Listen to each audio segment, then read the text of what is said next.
교실 수업에서 피드백을 위한 학생의 이해도를 확인하는 것에 대한 이야기인데요. 사실 우리가 교사로서 매일 고려해야 할 사항 중에 하나는 각 학생이 학습에서 진전을 이루고 있는지 어떻게 확인할 수 있는가에 대한 것들입니다. 사실 우리 선생님들이 그 학생들한테 이런 피드백을 주기 위해서 학생들이 어느 정도 이해하고 있는가를 확인하려고 학생들이 어떤 검사지를 나누어 주거나 종이를 나누어 준 다음에 그걸 다시 회수해서 집에 가서 또는 학교에 늦게까지 남아서 이런 것들을 정리하는 시간들을 많이 가지잖아요.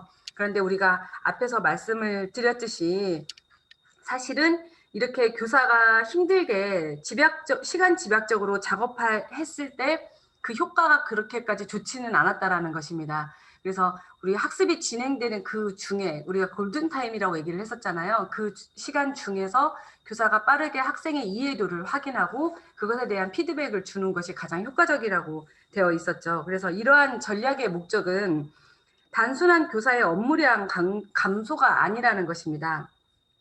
학생들이 자신의 향상에 대한 피드백을 받는 것은 학습 성과를 높이는 가장 강력한 방법 중에 하나이기 때문에 교사가 정기적으로 피드백할 때 교사는 학생의 필요에 더 잘 대응할 수 있다는 것입니다.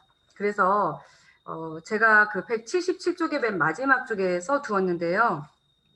여기에 소개된 각 전략들은 이제 실제 미국의 교실에서 활용해서 효과를 입증한 것들에 관해서 이제 정리를 한 것들입니다. 그런데 우리나라에서는 또 우리나라 교실에서는 또 어떤 식으로 이게 작동될지는 사실은 잘 모르겠지만 이 책을 읽은 우리 선생님들이 이러한 전략을 활용해 보시고 실천 가능성과 효과를 입증할 수 있기를 바랍니다. 그래서 저희가 오늘 그 자료 꾸러미도 제가 그래서 제작을 해본 것이고요. 178쪽을 보시면은 이렇게 교실 수업에서 피드백을 위한 학생의 이해도를 확인하기 위한 어떤 전략들, 그래서 실시간 평가 전략을 활용하는 것, 그 다음에 또 쪽지글 쓰는 것, 그다음 미리 계획된 질문에 답하도록 하는 것, 순서 배열 및 순위 매기기 활동을 하는 것들, 그 다음에 시연하기, 그리고 사전학습 평가 이렇게 쭉 정리를 해보았는데요. 사실은 여기에 있는 이 각각의 활동들은 굉장히 서로 호환해서 사용할 수도 있고 선생님들이 수업의 시작 전에 사용하느냐 수업이 끝나고 사용하느냐 수업 중에 사용하느냐에 따라서 또 다르게 각각의 기능할 수 있을 것 같습니다. 178쪽에 보시면 제가 거기에 써놓았듯이 형성평가는 요리를 하는 동안 음식을 맛보는 것에 비유할 수 있습니다. 그래서 일반적으로 요리를 할 때 중간중간에 소금을 넣고 간이 적당한지 맛을 본 후에 소금을 더 넣을지 다음 재료를 추가할지를 결정해야지만이 원하는 맛이 나오도록 할 수 있듯이 피드백은 즉각적일 때 가장 잘 작동한다고 했습니다.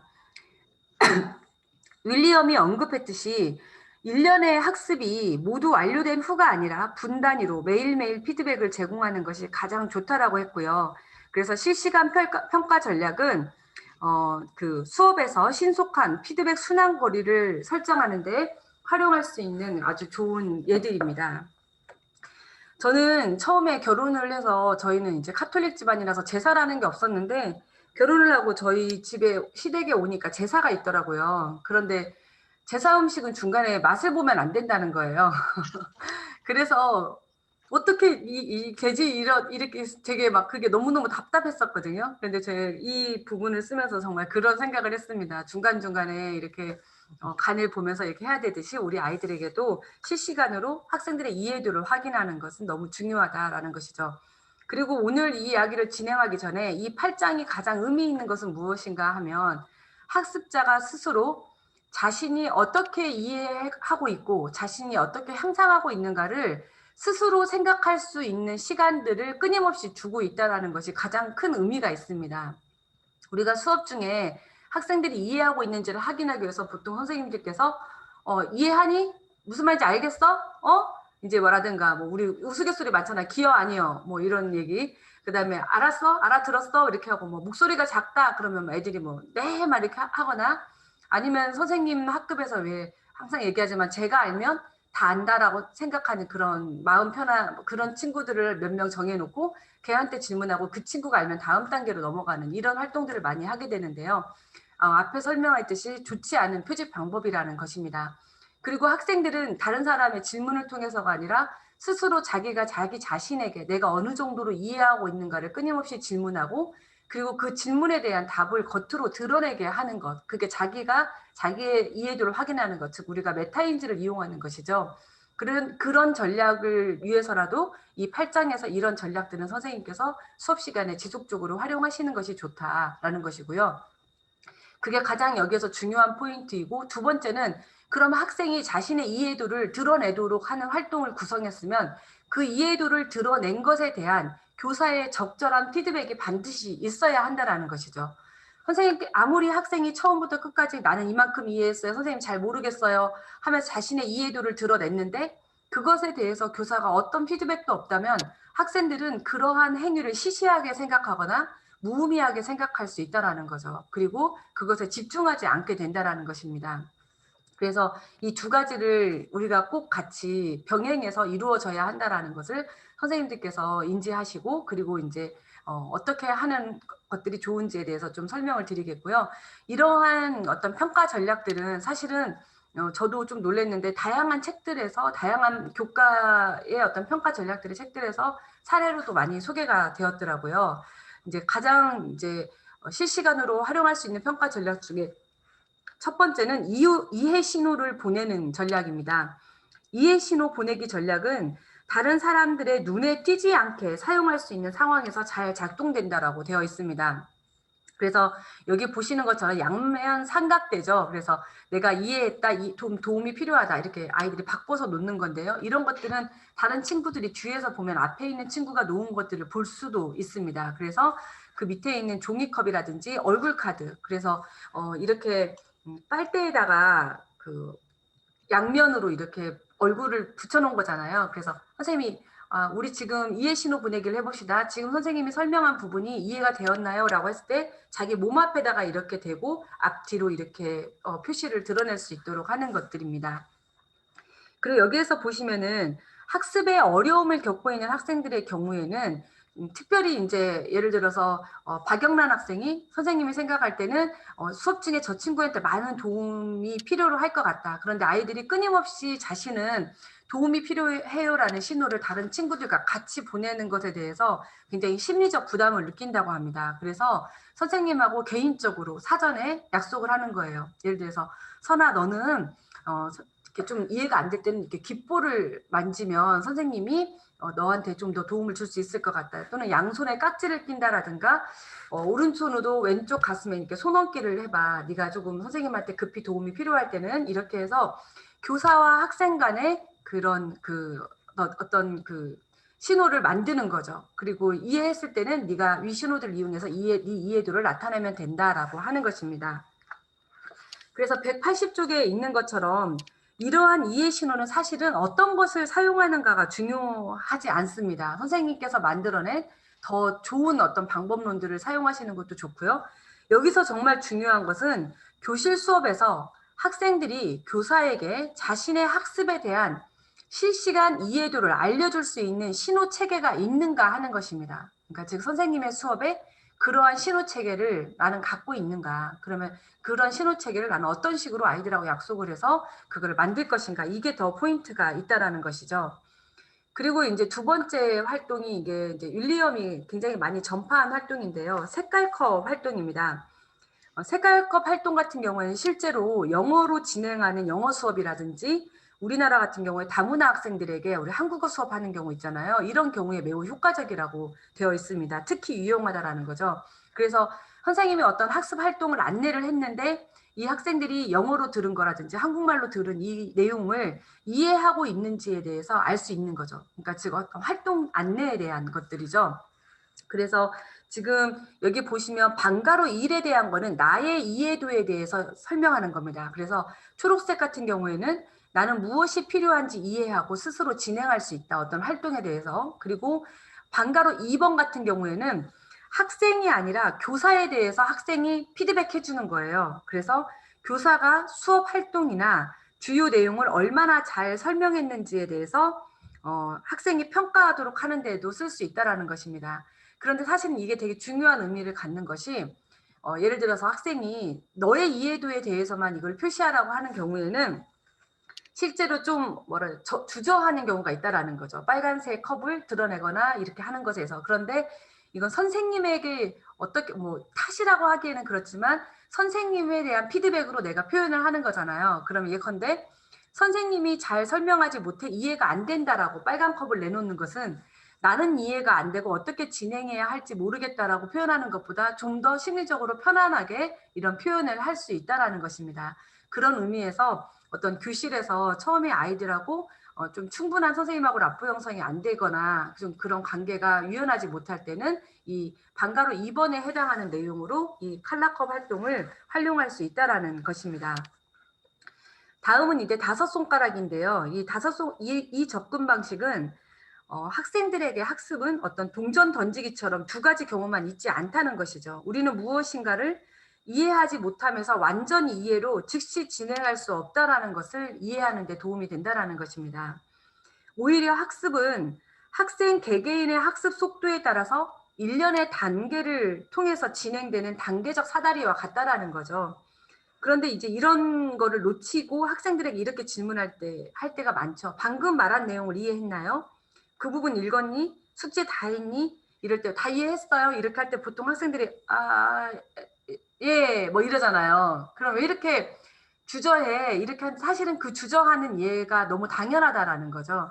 그래서 약간 어떤 이런 연속선상의 표현을 할 수 있는 5손가락 활동을 할 수 있다라는 것입니다. 이러한 5손가락 활동은 학습의 모든 단계에 사용할 수도 있고요. 5손가락 활동을 할 때 확장하는 활동으로 학생들이 자신이 왜 2손가락인지에 대해서 짝꿍하고 이야기하게 하는 거예요.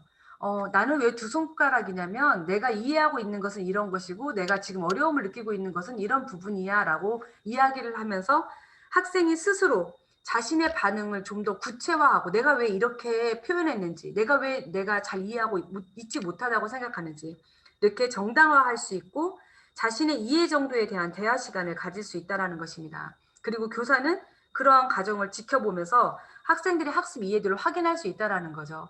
왜 그렇게 생각했냐고 물어본다면 예를 들어서 지난 일요일에 제가 저희 언니하고 둘이서 거제도에 있는 그 망산이라는 곳에 갔었거든요. 근데 저희 언니가 갑자기 어떤 사람을 얘기하면서 그 사람은 사람을 이렇게 분류를 해서 관리를 한다라고 그런 표현을 썼어요. 그러니까 관리를 할 때 많이 관리하는 사람, 조금 더 관리하는 사람 이런 얘기를 하는 거예요. 그래서 제가 언니한테 이렇게 질문을 했어요. 언니가 왜 그렇게 그 사람이 다른 사람을 관리하는데 이렇게 사람을 구분해서 관리한다라고 생각을 했어? 라고 얘기하니까 저희 언니가 이제 한참 머뭇거리더니 자기가 이렇게 얘기하더니 그렇게 말하다 보니까 누구나 사람은 그렇겠네. 나하고 좀 더 친밀한 사람, 좀 그렇지 않은 사람, 이제 그런 거잖아요. 근데 그냥 막연하게 어떤 사람에 대해서 비판적으로 생각하다가 그걸 구체적으로 내가 왜 그렇게 생각했나를 생각하다 보면 그런 인간관계에서도 사실은 많은 부분이 좀 내가 좀 그런 부분이 있네라고 생각할 수 있는 것처럼 우리 아이들도 이런 활동들을 실제로 한다면 학생들이 사실은 내가 왜 2손가락을 표시했는지 생각해보니까 내가 사실은 2손가락이 아니라 3손가락인 것 같아라는 말을 할 수 있다라는 거죠. 네, 그래서 구체적으로 이야기하는 활동을 이렇게 펼칠 수가 있고요. 또 실제 학생들의 어떤 이해를 표현하기 전에 조금 부끄러움이 많은 학생들이 있는 교실이라면 선생님이 이렇게 말해주는 것도 매우 효과적이었다고 합니다. 연구에 따르면 예를 들어서 선생님이 중학교 때 말이야 이렇게 이런 내용을 배울 때 선생님은 어땠는지 선생님의 그 이해 상태를 표시해 볼까? 선생님은 이랬어. 선생님은 이렇게 했어. 이렇게 얘기를 할 때 의외로 학생들이 굉장히 편안함을 느낀다라고 합니다. 근데 제가 지금 계속 얘기를 하면서 학생들이 좀 편안하게 자신의 이해도를 표현할 수 있어야 된다라고 자꾸 말씀을 드리는 것은 그게 사실 그렇게 우리가 편하게 할 수 있는 일은 아니라는 거죠. 처음부터. 내가 어느 정도 알고 있다라는 것을 선생님한테 드러내는 것에 대해서 계속해서 우리는 좀 편안한 마음을 가질 수 있게 이런 게 그러니까 정서적으로 이런 것들 다뤄주는 게 굉장히 중요하다라는 얘기를 드리고 싶은 것입니다. 네. 그 다음에 우리가 이제 쪽지 글쓰기인 거죠. 쪽지 글쓰기에서 선생님들 우리 패스라고 해서 뭐 엔터런스 패스, 뭐 엑시 패스 이렇게 해서 그런 거를 많이 쓰고 계시더라고요. 근데 이 출구 패스의 가장 기본적인 형태인 거죠. 어떤 내용을 간단하게 요약해봐라. 그 다음에 이제 조금 더 난이도가 있는 제한된 단어 수라든지 그 다음에 뭐 어절수 그런 어절로 표현해봐라 이렇게 하는 것들이고요. 그 다음에 선생님이 미리 이제 질문을 준비해 주셨다가 끝내기 질문에다가 이렇게 수업을 끝내기 전에 이 질문에 대해서 답을 써서 선생님에게 제출해라 이렇게 할 수 있다라는 것입니다.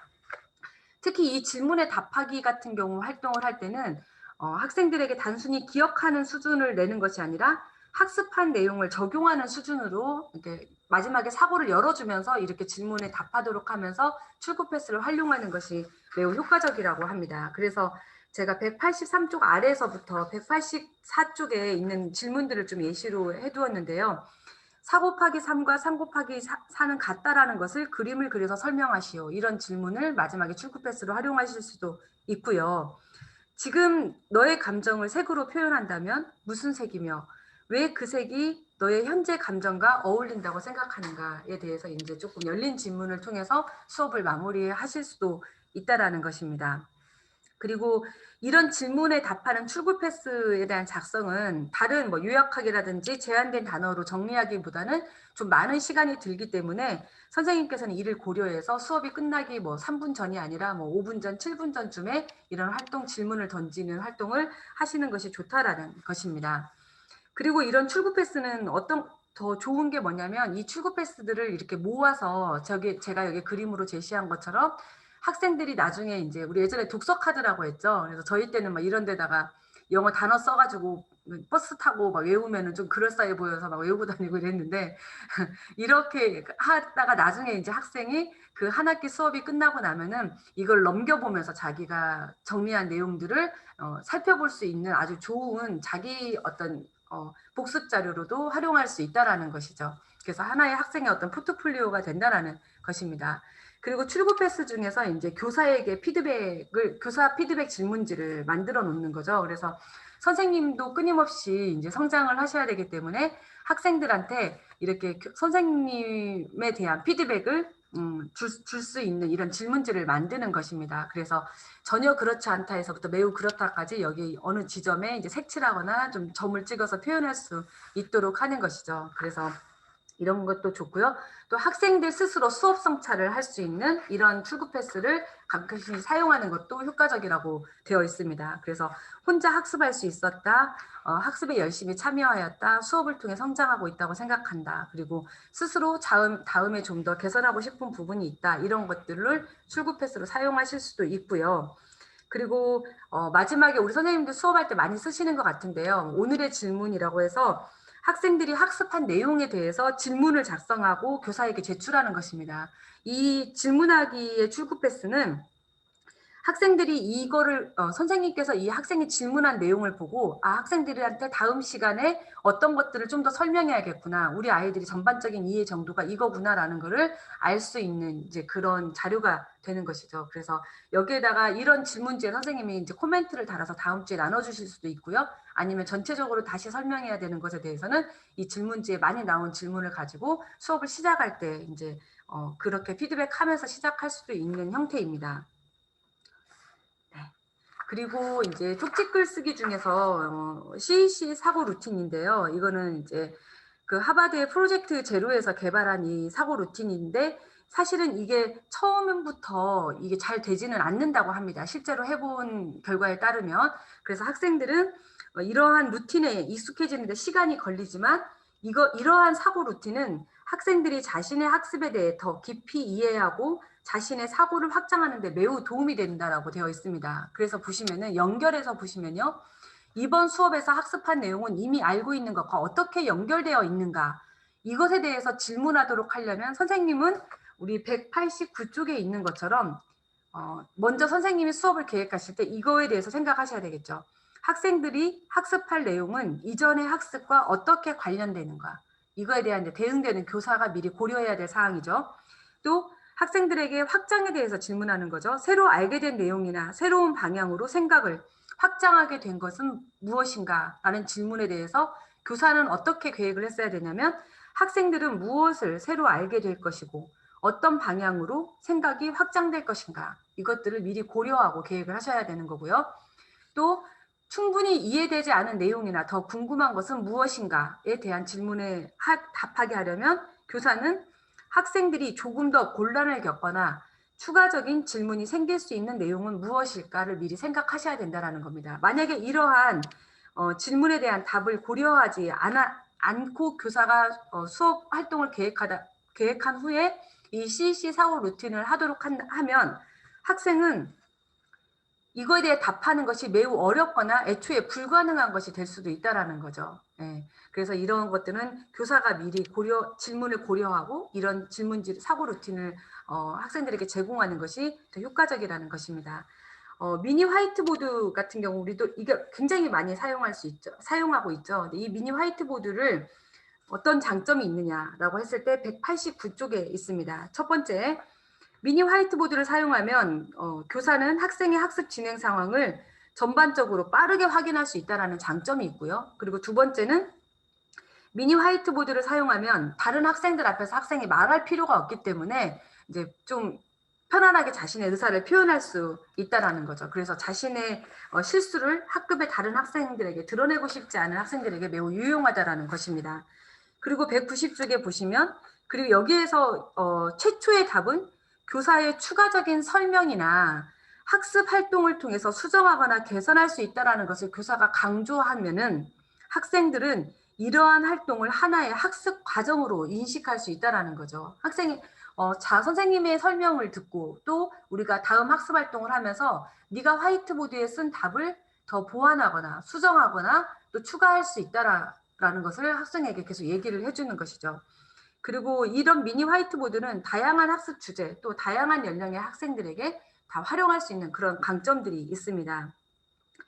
종이에 미리 인쇄된 어떤 핵심 질문들, 우리가 학습지라고 하죠, 보통. 이런 것들을 학생들에게 제공하고 다시 걷어서 이해도를 확인한 후에 피드백을 하는 것은 시간과 노력도 많이 들고 그 다음에 수업의 진행 중에서 선생님이 유연하게 그 질문들을 바꿀 수가 없거든요. 그런데 이런 미니 화이트보드 활동은 선생님이 미리 몇 개의 질문들을 선생님만 이제 알고 있지만 수업을 진행하면서 이런 질문은 학생들에게 필요 없겠어. 아니면 이 질문은 좀 난이도를 높여야겠어. 이렇게 좀 유연하게 선생님께서 대처하실 수 있다라는 강점이 있습니다. 또 학생들이 여기서 더 중요한 거는 학생들이 평가로 인식하지 않기 때문에 수업 중에 수시로 이루어지던 쪽지 시험의 압박에서 벗어날 수 있다라는 거죠. 선생님들 왜 우리가 전에 쪽지 시험을 찾고 보고 그거를 막 모으고 하는 거는 어떤 누가 기록을 해야 된다라는 그런 것 때문에도 많이 그렇게 했었잖아요. 그래서 애들이 막 쪽지 시험 너무 싫어요. 우리 쪽지 시험 너무 그래 이렇게 했는데 사실은 우리가 뭔가를 학생들에게 끊임없이 걔네들의 성장을 점수화한다라는 압박에서 벗어나고 오로지 성장을 지원한다라는 입장에서 본다라고 하면 이런 미니 화이트보드 활동이 충분히 의미 있다라는 것입니다. 그리고 세 번째는 이제 미리 계획된 질문에 답하기인데요. 제가 이거를 이제 한국말로 그러니까 이 갈림길 질문이나 도움닫기 질문이 원서에서는 조금 다르게 되어 있습니다. 그런데 이제 미국에서 활동지에 나온 거는, 근데 이거 이름을 공모를 저희가 했었는데 되게 저는 마음에 들어요. 이 갈림길 질문. 그래서 우리 어떤 이정표를 보면은 뭐 일로 갈 건지 일로 갈 건지 이게 바로 갈림길 질문인데요. 이 갈림길 질문은 아주 잘 개발된 사지선다, 오지선다의 선택형 문항 하나로 이제 만들어지게 되어 있습니다. 그래서 우리 191쪽에 좀 자세히 설명하고 있는데요. 선생님께서 어느 정도 학생의 어떤 개념에 대해서 명확하게 이해하고 있는가를 확인하기 위해서 이 갈림길 질문을 사용해서 학생들의 다음 단계로 진행할지 아니면 여기에 대해서 좀 더 보완할지에 대해서 할 수 있다는 거죠. 이 선생님들 아시지만 선다형 문항을 만들 때 가장 중요한 이슈가 되는 거는 이 선다형 문항이 갖는 정말 중요한 가치 중에 하나는 뭐냐면 학생들이 빠질 수 있는 오개념을 가지고 오답지를 만들어내는 것입니다. 그래서 그 오답지들의 학생들이 어느 정도 분포하는가, 그걸 보면서 학생들에게 그 오답지를 가지고 피드백할 수 있다라는 거죠. 그래서 이런 갈림길 질문 같은 경우에는 이제 학생들의 일반적인 오류 패턴을 파악할 수 있다라는 겁니다. 거기도 제가 이제 썼지만 학생들이 해마다 같은 실수를 하는 것을 보면 사실 정말 실망스러울 수도 있지만 애들이 늘 빠지는 그 함정 있잖아요. 아무리 야 니네 선배들이 이런 거 꼭 하면 이렇게 오해하더라 이렇게 해도 꼭 거기에 빠지는 함정이 있습니다. 근데 그런 것들을 가지고 우리 선생님들께서 이렇게 오답지 구성을 하고 그런 질문들을 만들 수 있다라는 것입니다. 이런 갈림길 질문은 사전에 계획해서 작성하는데 시간이 좀 걸릴 수 있지만 학생이 교사가 가르치는 내용을 얼마나 잘 이해하고 있는지를 확인할 수 있는 매우 빠른 방법이라는 것입니다. 그 다음에 이제 도움닫기 질문인데요. 거기에 있는 것처럼 이제 여기 슬라이드에 나와 있는 것처럼 이런 다양한 도움닫기 질문들을 가지고 학생들과 같이 이 질문의 이 중간에 자기의 생각이나 그런 내용들을 집어넣으면서 정리하는 활동들을 하는 게 굉장히 의미가 있습니다. 학생들은 이제 193쪽입니다. 위와 같은 도움닫기 질문지에 응답하기 위해서는 단순히 글 안의 내용을 살피는 것으로 충분하지 않죠. 네. 내용에 대한 이해를 넘어서 보다 개인적이고 성찰적인 반응이 필요하다라는 것입니다. 왜 그런지 궁금해. 너의 생각은 뭐뭐뭐죠? 만약 그렇다면 뭐뭐뭐, 어떻게 뭐뭐뭐 이런 식으로 선생님이 이제 도움닫기 질문지를 사용할 수 있는데요. 도움닫기 질문지를 만드는 방법은 거기 제가 첫째, 둘째, 셋째 이렇게 해가지고 좀 해놨는데 이 도움닫기 질문지 같은 경우에는 한번 동교과 선생님들끼리 이렇게 만나서 이 도움닫기 질문지를 만들고 나면은 이걸 한 학기 또는 1년 내내 활용하시면서 학생들이 이런 응답에 대해서 이렇게 답하는 것이 익숙해지고 그리고 자신의 사고를 그런 쪽으로 습관적으로 확장시키는 이런 데 굉장히 좋은 방법이라고 되어 있습니다. 예. 그리고 이제 순서 배열 및 순위 매기기 활동인데요. 순서 배열하기 및 순위 매기기 활동은 이해 수준을 평가하는 이제 두 가지 방법입니다. 예를 들어서 수학에서 세 자릿수 나누기 두 자릿수 문항을 어떻게 해결하는 순서를 학생들한테 만들어 보라고 하는 거죠. 이렇게 만들어 보게 하고 그 한 문항에 대해서 글로 쓰는 겁니다. 그래서 글로 쓰게 하고 그 한 문항을 해결하게 하는 것이 세 자릿수 나누기 두 자릿수 문항 10개를 주고 그거 중에 몇 개를 해결했는가를 확인하는 것보다 훨씬 더 의미 있는 활동이 된다라는 것이죠. 순위 매기기 활동에서는 학생들에게 학습한 내용을 연속적으로 배치하게 한 다음에 각각을 어떤 기준에 따라서 평가해서 순위를 매기도록 하는 것이죠. 그리고 왜 그러한 순위가 된 것인지를 설명하도록 하는 것입니다. 교사들은 순서 배열하기의 후속 활동이나 확장 활동으로 순위 매기기 활동도 할 수 있습니다. 예를 들면 학생들에게 조선 후기에 발생한 6개의 사건을 연대 순으로 나열하게 하는 거죠. 그런 다음에 이제 역사적 중요성에 따라서 순위를 매겨 우선순위로 배치하게 하고 왜 그 역사적인 사건이 더 중요하다고 생각하는지 간단하게 설명할 수 있게 하는 것입니다. 그래서 기준에 따라서 순위를 매기는 것 이런 것들도 굉장히 중요한 활동이 될 수 있죠. 그래서 이제 문제 해결 사다리 활동도 할 수 있고요. 이 문제 해결 사다리 활동 같은 경우에는 저희가 195쪽에 이제 해 두었습니다. 그래서 이제 우리 196쪽, 197쪽에 보면은요. 학생들이 이 문제 해결 사다리 활동을 가지고 첫째, 둘째 만들어 보고 그 다음에 짝하고 함께 그거를 가지고 너는 왜 이것부터 했어? 나는 이것부터 한 이유가 이거야. 이렇게 해서 같이 의논하면서 논의하면서 이 순위 매기기 활동을 순서 매기기, 순위 매기기 활동을 다시 또 바꾸면서 할 수도 있다라는 것입니다. 사실 이러한 문제 해결 사다리 활동은 간단히는 단어를 종이나 카드에 각각 쓴 뒤에 문장이 완성되도록 순서를 맞추는 것부터 수학 문제 해결 절차를 적용하는 것까지 다양한 수준과 교과에서 활용할 수가 있습니다. 그리고 이제 그 두 번째와 세 번째 단계인 종이나 카드를 섞은 다음 짝과 함께 대화하면서 다시 정렬하거나 순서를 정하고 근거 이야기하기 활동은 짝을 바꿔가면서 여러 번 할 수도 있기 때문에 학습 절차를 숙달하는데 매우 효과적이라고 되어 있습니다. 그래서 여기는 선생님들께서 이제 직접 만약에 활용을 해보시면서 학생들하고 이렇게도 변형해보고 저렇게도 변형해볼 수 있다라는 거죠. 이제 즉석 그림책 만들기 활동 우리 정말 많이 하고 있죠. 그래서 우리 미니북 만들기 이런 것들도 이렇게 순서 배열하기 중요도에 따라서 하는 것들에 대해서 이렇게 만들고 아이들이 요약해서 정리했기 때문에 선생님들께서 이걸 읽고 피드백 하는데도 굉장히 빠르게 할 수 있다라는 것이죠. 네. 그리고 상황에 따라서 주어진 정보에서 순서 정하기도 할 수 있습니다. 예를 들어서 이거는 사실 선생님께서 미리 좀 많이 준비를 좀 하셔야 되는 것들도 있는데요.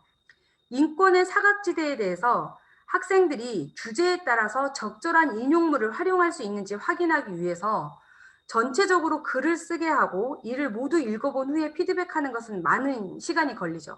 하지만 교사가 학생들에게 글쓰기 주제와 관련이 높은 것부터 관련성이 조금 낮은 것까지 일련의 인용문을 제시하는 겁니다. 교사가 미리 인용문들을 뽑아와가지고요.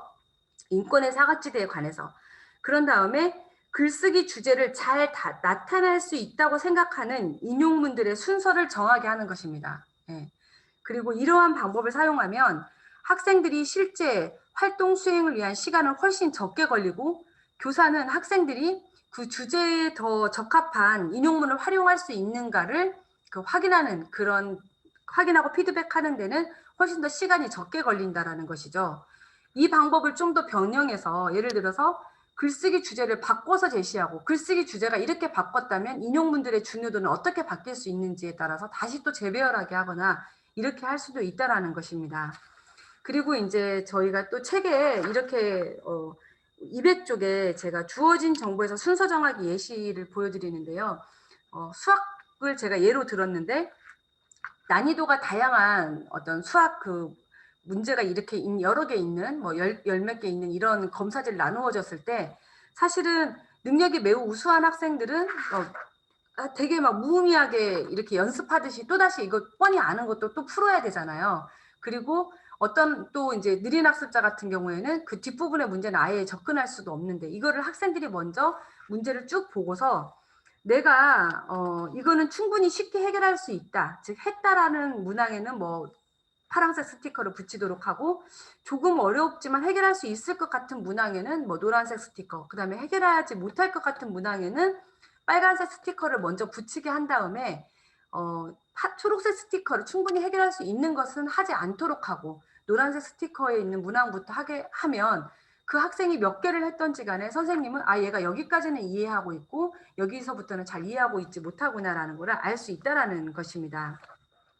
실제로 이렇게 했을 때 학생들은 너무 낮은 수준의 문제를 해결하면서 불필요한 연습을 하는 지루한 시간, 그리고 해결할 수 없는 문제에 매달려 있는 무의미한 시간을 견디지 않아도 된다라는 것이죠. 그리고 이때 더 의미 있는 거는 짝 활동이나 모둠 활동을 통해서 너는 왜 이게 노란색이야? 너는 왜 이게 빨간색이야? 나는 빨간색인데 너는 왜 이거 초록색이야? 어떻게 그렇게 간단하게 해결할 수 있어? 라고 했을 때 의외로 친구한테 하는 그런 어떤 문제 해결의 어떤 팁을 얻을 수 있다라는 것입니다. 그래서 이런 활동도 하는 것도 좋을 수 있다라는 거 예시이고요. 그 다음에 이제 시연하기입니다. 교사가 악기 연주, 배구 패스, 도자기 만들기와 같은 활동에 대해서 평가할 때는 그것을 하는 방법을 너 도자기 만드는 방법 글로 써봐 이렇게 하기보다는 실제로 하라고 하겠죠. 그죠? 그리고 학생의 실제 수행을 보고 들으면서 학생에게 이제 피드백을 제공하도록 할 것입니다. 그런데 수학 시간에 선생님이 칠판 앞에 서서 풀어봐라 이렇게 하는 것도 시연의 하나이죠. 그런데 특히 이런 시연은 글로 자신의 이해를 표현하는 것에 능숙하지 않은 학생에게 유용하며 시연이 이루어지는 순간 피드백이 제공될 수 있기 때문에 시의적절하다는 것입니다. 그래서 시연의 이제 여러 가지 예 중에서 재미있는 활동들을 좀 몇 가지 해봤습니다. 양자택일 놀이예요. 두 가지 중 한 가지인 거죠. 제가 이제 예시로 한 게 분류하기이죠. 선생님이 지금 말하는 단어가 명사면 고개를 도리도리 2번이고 동사면 움직이지 않는 거야. 그래서 이제 명사 그 품사를 가르칠 때도 이렇게 할 수 있는 거죠. 그리고 선생님이 지금 들려주는 이야기 중에서 역사적 사실에 맞지 않는 내용이 나면 자리에서 일어나는 거야. 이렇게 해서 학생이 이제 거짓하고 이렇게 일어나는 것입니다. 마음속으로 생각하는 거죠. 그리고 지금부터 우리는 지구가 더 뜨거워지지 않게 하기 위해 할 수 있는 일에 대해 한 가지씩 돌아가며 말하기를 할 것입니다. 한 명이 발표하면 다른 사람들은 발표하는 사람의 말을 들은 후에 동의하면 가만히 있고 동의하지 않으면 오른손을 머리 위로 듭니다. 이렇게 하는 거죠. 그럴 때 이때 반응을 확장할 수 있는 방법은 손을 든 사람은 일어서서 왜 동의하지 않는지에 관해서 이야기하도록 함으로써 이분법적인 어떤 반응을 넘어서 자기 생각을 발표하게 할 수도 있다는 것입니다. 그리고 이제 사실과 의견인데요. 선생님이 들려주는 신문 기사를 듣고 사실이 아니라 글쓴이의 의견인 부분이 나오면 짝을 바라봅니다. 이렇게 짝을 바라봐 활동을 하는 거죠. 지금 여기에서 사표로 표현된 거는 여학생은 의견이라고 생각해서 짝을 바라봤는데 남학생은 이제 안 바라봤는데 옆에서 바라보는 게 느껴지니까 이렇게 쳐다보는 활동인데, 이거는 제가 이제 실제 수업 활동에서 이 내용 이렇게 하는 걸 보고 너무 이 장면이 재밌어가지고 이 장면을 이렇게 표현하도록 했습니다. 이미 느끼셨겠지만 뭐 도리도리나 앉아서 손들어 짝을 봐, 이 활동은 사실 뭐 도리도리는 무조건 분류하기 활동에서 쓴다라는 것이 아니라 도리도리를 참거짓해서 할 수도 있고요. 예. 손들어를 뭐 분류하기 활동으로 할 수도 있습니다. 여기에서 사실 중요한 부분은 뭐냐면 주의할 점은 202쪽에 있습니다. 중간 부분에요.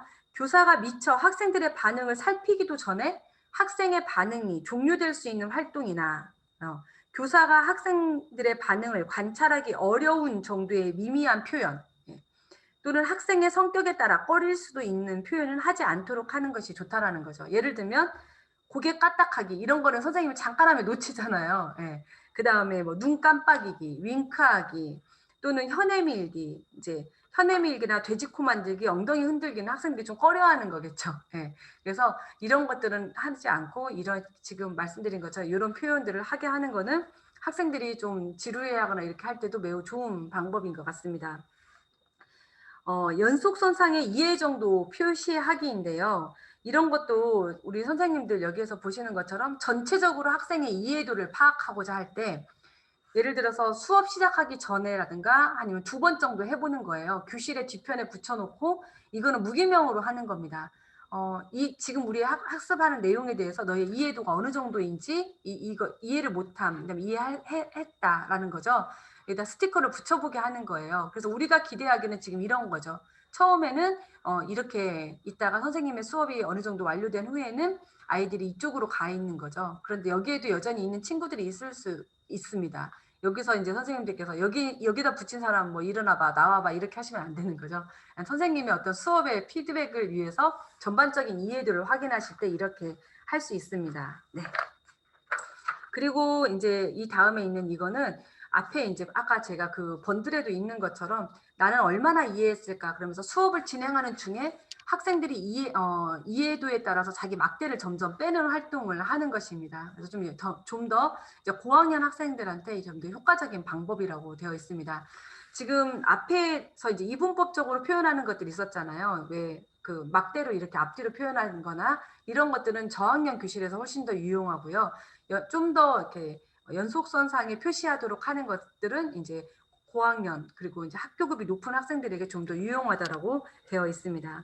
그리고 간편 릴레이 토론 같은 경우도 하나의 시연의 예시입니다. 그래서 여기서 지금 그림에 제시한 것처럼 강한 찬성에서부터 강한 반대까지 이렇게 쭉 선생님이 앞에다 이렇게 붙여놓고 학생들을 앉게 하는 거죠.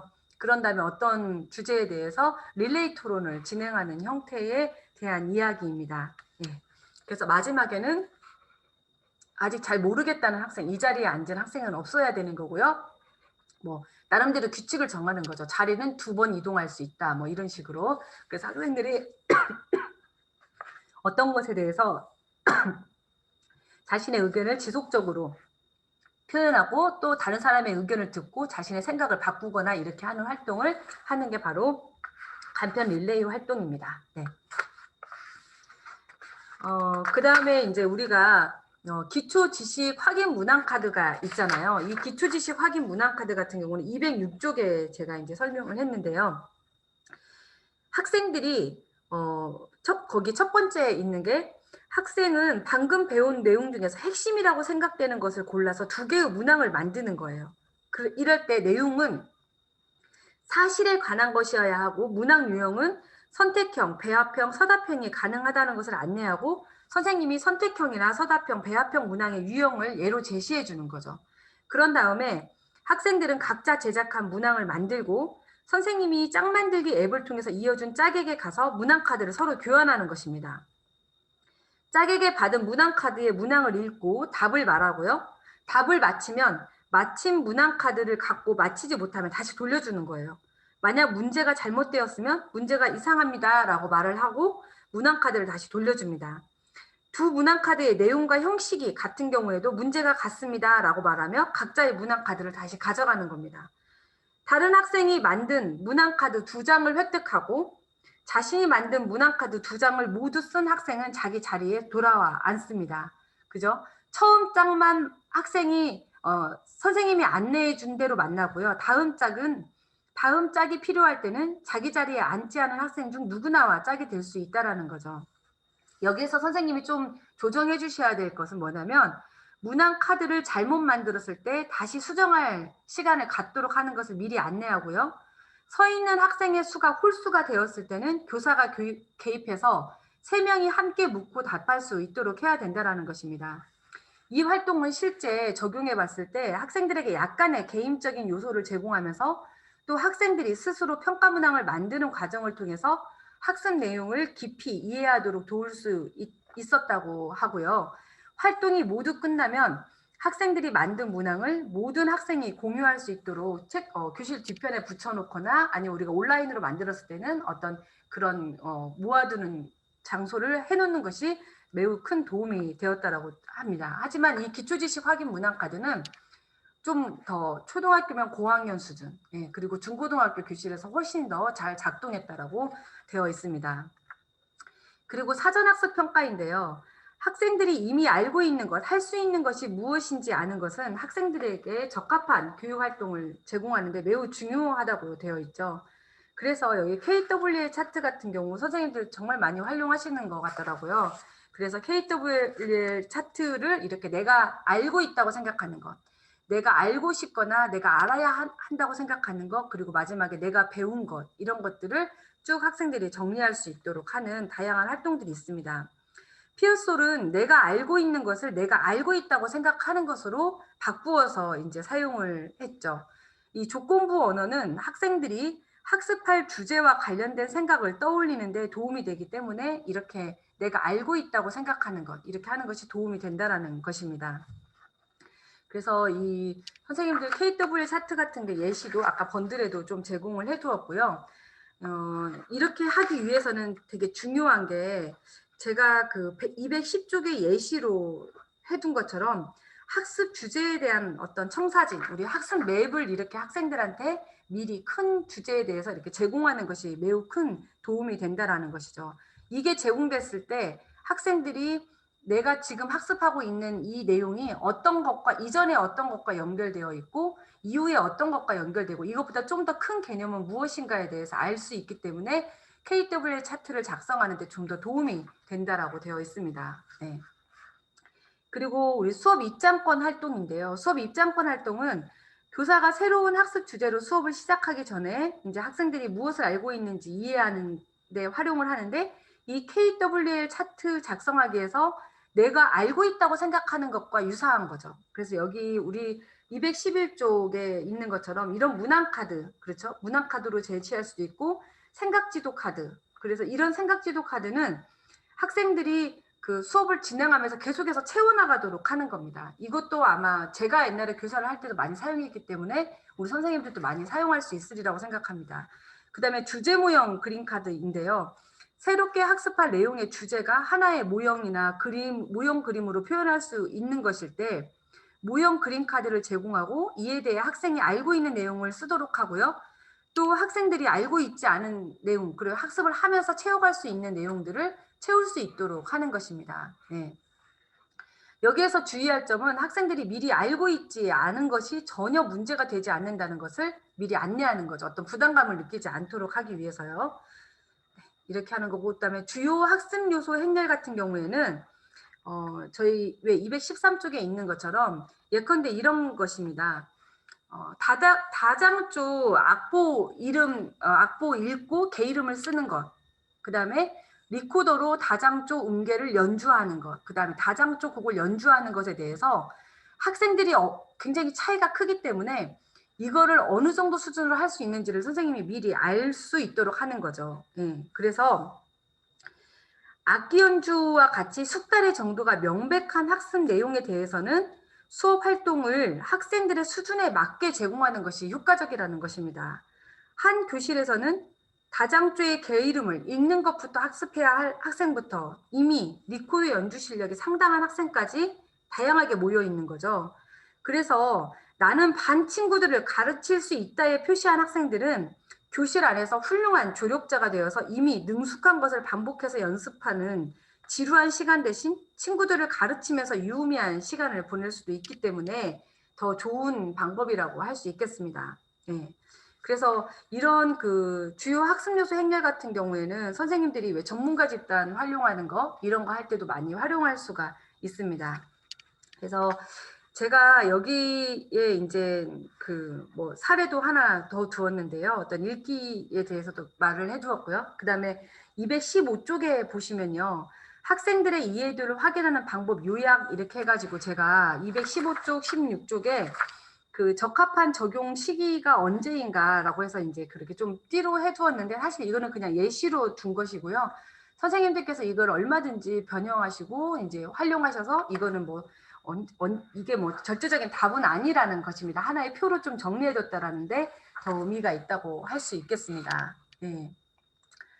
그리고 여기 오늘 지금 제가 말씀드린 이런 활동들에 더 추가해서 아까 그 저기 꾸러미 제가 이해도 확인하는 꾸러미를 제공해 드렸잖아요. 그래서 선생님들께서 새학기가 시작되실 때 꼭 그 꾸러미들을 활용해서 한번 적용해 보시고 그리고 여기에 맨 앞장에 제가 써놓은 것처럼 미국에서는 이게 뭐 효과를 입증해서 뭐 이런 효과가 있었다라고 막 많이 나왔는데 실제로 우리 선생님들도 교실에 활용해 보시고 더 좋은 방법들이 있는지 우리가 좀 공유할 수 있는 이런 시간도 되었으면 좋겠습니다.